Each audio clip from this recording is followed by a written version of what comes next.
Paul Daley. In the heat of battle, emotions often override reason, but few moments in UFC history captured that combustible mix quite like Paul Daley at UFC 113. It was May 8, 2010, and Daley, a rising British welterweight with dynamite in his fists, had just finished 3 grueling rounds against wrestling specialist Josh Koscheck. It was a fight Daley had clearly lost. Koscheck smothered him with grappling dominance, nullifying the striker's offense. Frustrated, gassed, and humiliated, Daley stood beside his opponent as the final horn sounded. Then came the punch. A full beat after the fight ended, Daley cocked back and threw a left hook directly at Koscheck's face. It was cheap, unprovoked, disgraceful. The crowd gasped, Koscheck recoiled, and officials swarmed the cage. UFC President Dana White wasted no time in his judgment. He's done. He'll never fight here again. White said in the post-fight press conference. The message was clear. In the UFC, losing control was one thing, but violating the sacred end-of-fight code was another. Daley's ban was not just a punishment, it was a precedent. Daley would go on to fight in promotions like Strikeforce and Bellator, carving out a respectable post-UFC career, but his name was forever stained by that 1 second of madness. In a sport already scrutinized for its violence, Daley had crossed an invisible line, turning a contest into a street fight, and despite the years that followed, the door to the UFC never opened again. Not for apologies, not for good behavior, not even for big paydays. The sucker punch sealed his fate, serving as one of the sport's most definitive examples of the UFC's zero-tolerance policy when it comes to blatant disrespect inside the Octagon. Daley's ban became a landmark moment, a harsh but unforgettable lesson about restraint, professionalism, and how one moment can obliterate a lifetime of work. Rousimar Palhares, feared like few others in mixed martial arts. A jiu-jitsu savant with the kind of leg lock proficiency that made even seasoned black belts hesitate, Palhares could end a fight with terrifying speed, and that was the problem. His submissions weren't just fast, they were cruel. Time and time again, Palhares refused to release a hold when his opponent tapped. The tap is sacred in MMA, an unspoken but universally respected call for mercy. To ignore it is to flirt with permanent injury. Palhares did so more than once. His first warning signs came in the UFC. In 2010, after heel hooking Tomish Joal in just 45 seconds, he held the submission long enough to prompt a 90-day suspension. He apologized, blamed adrenaline, and the UFC let him continue. But in 2013, during a bout with Mike Pierce, the pattern repeated. Another heel hook, another scream, another delayed release. This time, the UFC had enough. Dana White announced that Palhares was being cut and would never return. It was a rare instance of the organization expelling a fighter purely on behavioral grounds, with no legal scandal or doping violation involved. His actions were deemed too dangerous, too callous, too disrespectful to the code of combat. Palhares' reputation as a submission master was quickly eclipsed by his image as a liability. Even after the UFC, his career remained volatile. He was stripped of his WSOF title after holding yet another submission too long against Jake Shields. The same behavior followed him to different promotions like a shadow he could never escape. In a sport where violence is sanctioned but controlled, Palhares became the embodiment of what happens when control is lost. His ban wasn't just punitive, it was protective, both for the fighters and the sport itself. Palhares may have been a prodigy on the mat, but his refusal to let go cost him everything. And that, more than any highlight reel submission, is what history will remember. Jason High. On June 7, 2014, Jason High entered the cage at UFC Fight Night 42 in Albuquerque, ready to prove himself in the lightweight division. But by the end of the night, he wouldn't just lose the fight, he'd lose his career in the UFC. High faced off against Rafael Dos Anjos, a rising contender who would go on to capture the lightweight title the following year. The fight didn't go well for High. Dos Anjos, known for his aggressive pace and punishing combinations, landed a brutal flurry that dropped High early in the second round. As referee Kevin Mulhall stepped in to call the bout, High jumped back to his feet, confused and visibly frustrated. What happened next cost him everything. In the chaos of the stoppage, High turned toward Mulhall and shoved him. It wasn't a hard push, but it was unmistakable. A fighter laying hands on a referee is one of the cardinal sins of professional fighting, where the referee is the law inside the cage. Intent didn't matter. The optics were damning. Hai later apologized, admitting he lost his composure in the moment, but the UFC didn't hesitate. Within days, Dana White announced that Hai had been cut from the promotion. The move was swift and unforgiving, a signal to the entire roster that the authority of the referee was not to be challenged. Hai's record was respectable, and his career had promise, but it was derailed in a single impulsive moment. Unlike others who had returned from bans or cuts, Hai never got a second shot in the UFC. He continued to compete in other organizations like the Professional Fighters League and Legacy Fighting Alliance, but the shadow of that shove followed him. In a sport that thrives on emotion and intensity, there are boundaries that must never be crossed. Jason Hai crossed one, and the UFC closed the door behind him. For better or worse, his legacy became a cautionary tale, a reminder that even a split-second lapse in judgment can define a fighter's career. Thiago Silva.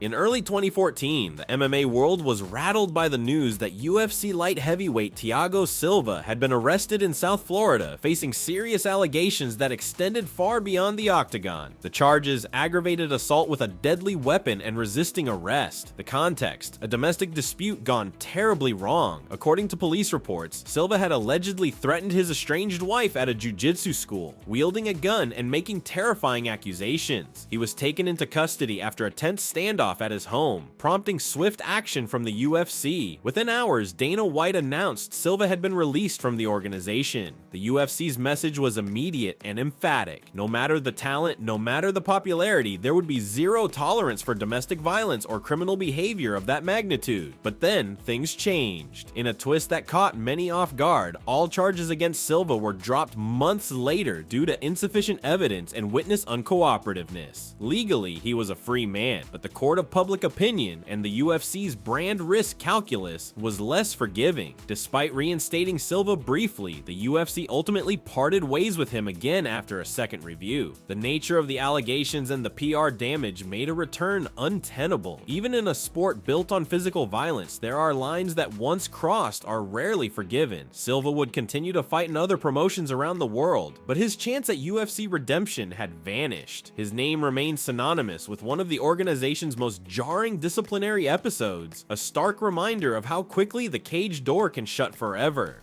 In MMA, the brutality is supposed to be left inside the cage. Thiago Silva brought it outside, and the UFC made sure the world noticed. BJ Penn.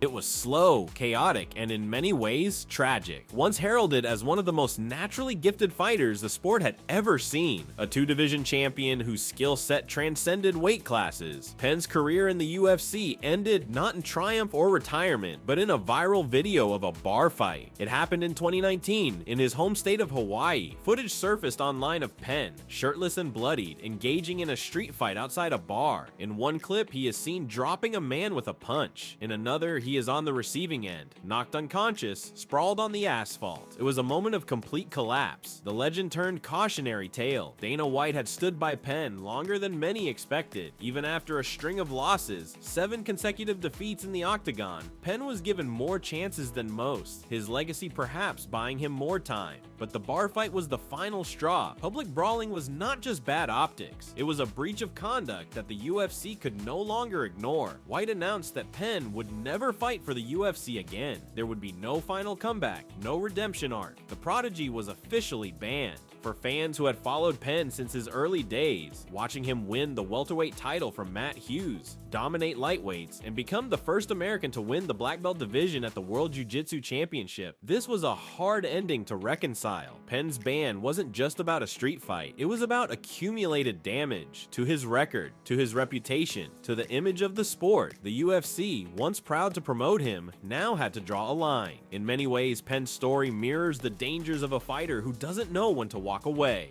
Fighting defined him, and when the bright lights faded, the chaos remained. His exit from the UFC was less a door slamming shut than a slow, painful drift into irrelevance. In the end, the fighter who once embodied everything beautiful about MMA, its fearlessness, its fluidity, its freedom, became a somber reminder of what happens when that spirit turns self-destructive. Darrick Minner.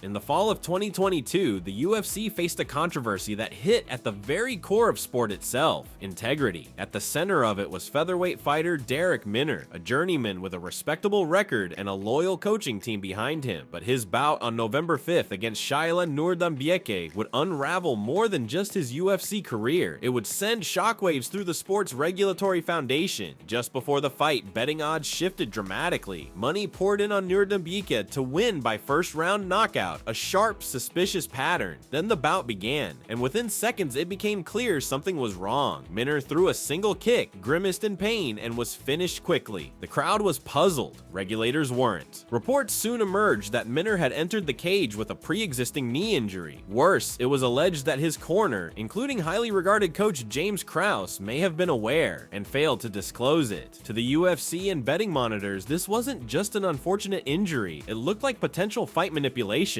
The fallout was swift and unforgiving. Minner was cut from the UFC. Krause, once seen as a future coaching pillar in MMA, was suspended indefinitely. Nevada State Athletic Commission launched a formal investigation, and the UFC moved quickly to ban any fighters who continued working with Krause. This wasn't just about Minner or one fight, it was about the sanctity of competition. The very foundation of MMA relies on the belief that fighters are giving their all, win or lose. The idea that a corner might knowingly send a compromised athlete into the cage, while bettors placed money on a predetermined outcome, was a stain on the sport's credibility. The scandal forced the UFC to tighten its policies around fighter injuries, disclosure, and gambling associations. Athletes were warned about working with coaches under investigation. The message was clear: real or perceived, anything that looked like fight tampering would be met with exile. For Minner, the damage was irreversible. He went from fringe contender to the face of scandal, and even though he denied wrongdoing, the optics were damning. For Krause, a promising post-fight career was incinerated, and for the UFC, it was a wake-up call that even in a sport built on conflict, the biggest threat could come from within.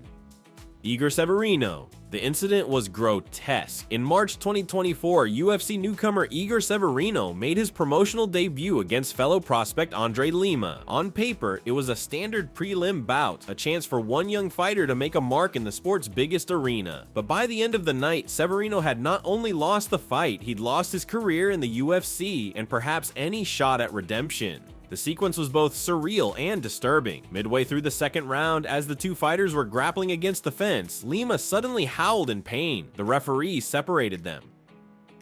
Replay revealed what officials had missed in real time. Severino had bitten Lima on the arm, a clear, unmistakable bite mark. The kind usually reserved for bar brawls and childhood tantrums was embedded in Lima's skin. The referee disqualified Severino immediately. Dana White didn't wait long to follow up. "He's done," the UFC president declared in a statement. "That's not just dirty, that's psycho." The bite was more than just a foul. It was a direct attack on the UFC's credibility. The Octagon is meant to house the most disciplined fighters in the world. Severino's action breached an unwritten pact between athlete and organization, the assurance that even in the midst of chaos, there are rules, there is honor. The timing made it worse. The UFC had been aggressively expanding its global scouting pipeline, especially through shows like Dana White's Contender Series and international regional promotions. Severino had been a product of that effort. An investment in international talent meant to deepen the roster and grow the brand worldwide. Instead, the bite became a viral spectacle. Memes flooded social media, commentators questioned the vetting process, and the organization, already under scrutiny for its handling of fighter conduct and discipline, was forced to act with decisiveness. For Andre Lima, the moment was shocking, but it also became a bizarre badge of honor. He posted photos of the bite online, jokingly seeking sponsorships and branding opportunities. The UFC gifted him a commemorative t-shirt with the bite mark printed on it. It was a rare moment of levity in an otherwise dark situation. For Severino, the consequences were swift and final. There was no press tour, no apology campaign, no road to redemption. He was cut that same night, and as of 2025, no major promotion has expressed interest in signing him. His debut was supposed to be a stepping stone. Instead, it became a permanent stain. Fighters get emotional. They lose their tempers, but biting, deliberate, primal, and dangerous crosses a line that even the blood sport of MMA won't tolerate. Igor Severino learned that in the harshest way possible, not through suspension or fines, but total exile.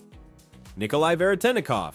In February 2025, at a lesser-known UFC Fight Night card, Nikolay Veretennikov stepped into the Octagon with his UFC future on the line. A seasoned striker from Kazakhstan, Veretennikov had worked his way up through the regional circuit, clawing for relevance in the world's most brutal proving ground. But by the end of the night, his name would be remembered not for his performance, but for what he did after the final bell. The fight was a one-sided affair. Veretennikov was overwhelmed by a younger, faster opponent who dropped him in the second round with a flurry of elbows. The referee stepped in. The bout was over, but for Veretennikov, the fight hadn't ended. As his opponent approached to show the customary sportsmanship, gloves up, a nod of mutual respect, Veretennikov responded with a violent shove to the chest. It was sudden, aggressive, and clearly intentional. The crowd, already stunned by the finish, erupted in boos. Officials stormed the cage. What should have been a quiet loss on the prelims was now a disciplinary crisis. Dana White issued a statement within hours.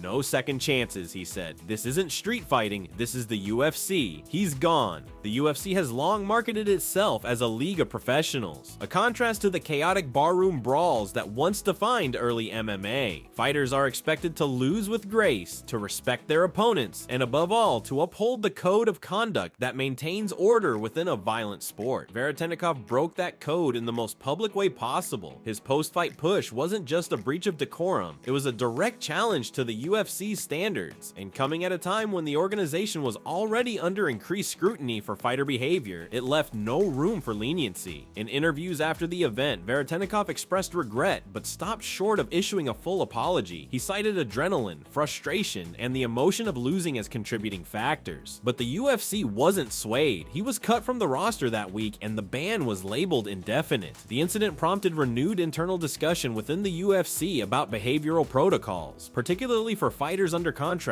but not yet established. More staff were assigned to monitor fighter conduct in the cage and backstage. The league wanted to ensure that incidents like this would not be repeated. Veretennikov's career now exists in a liminal space. Too notorious for another UFC run, too controversial for many major promotions, he's become a symbol of how quickly a fighter's future can disintegrate. The Octagon offers opportunity, but it demands discipline, and once that trust is broken, there's no handshake big enough to mend it. Ariel Helwani.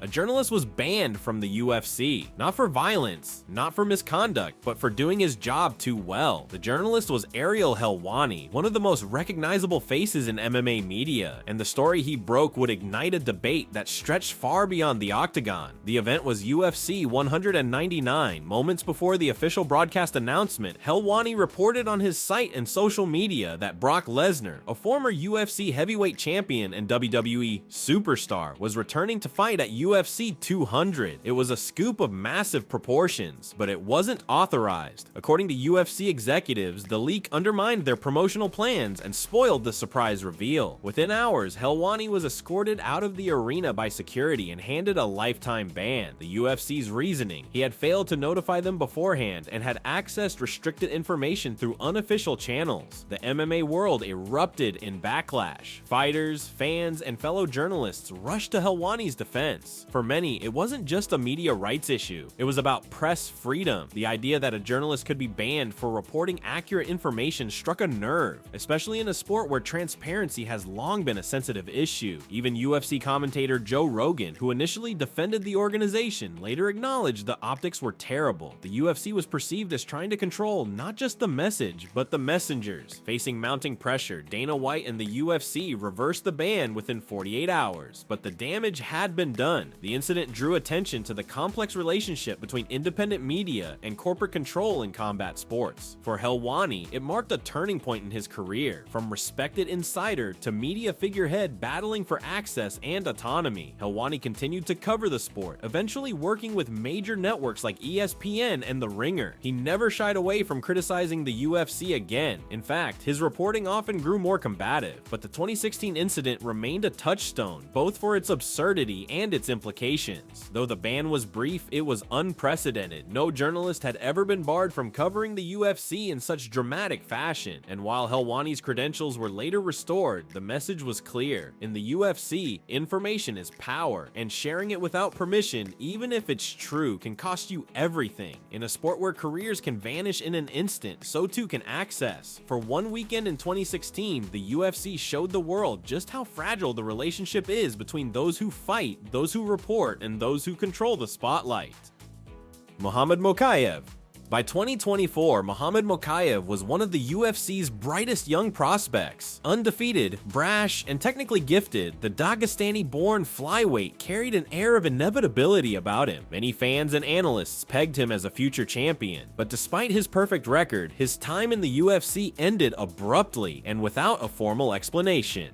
The official language was vague, a release from contract with no disclosed reasons, no failed drug tests, no clear-cut breach of conduct. Yet those inside the MMA ecosystem whispered about tension between fighter and promotion, between performance and marketability, between ambition and image. Mokaev had always been outspoken. He criticized matchmakers. He clashed with the UFC's social media team. He refused to engage in typical promotional theatrics. And most notably, before a scheduled bout, he got into an altercation backstage with another fighter, a heated verbal spat that nearly turned physical. Though nothing came of it publicly, insiders said it didn't go unnoticed. His fighting style was efficient, but not always entertaining. Wrestling heavy, control-focused, and low on damage, his performances drew criticism from fans and executives alike. Dana White, who has long championed kill or be killed fighting, made several indirect jabs and pressers about fighters who just want to win rounds. The UFC is an entertainment business as much as a sporting institution, and while winning matters, how a fighter wins and how they behave outside the cage can matter more. Mokaev's refusal to play the game, coupled with his friction behind the scenes, created a situation that was unsustainable. He was released in early 2024, no fanfare, no tribute video, just a line in the UFC's transactions list. Gone, despite the zero in his loss column. The aftermath was as cryptic as the decision itself. Mokaev tweeted about corruption, hinted at internal politics, and called out the UFC's matchmaking practices,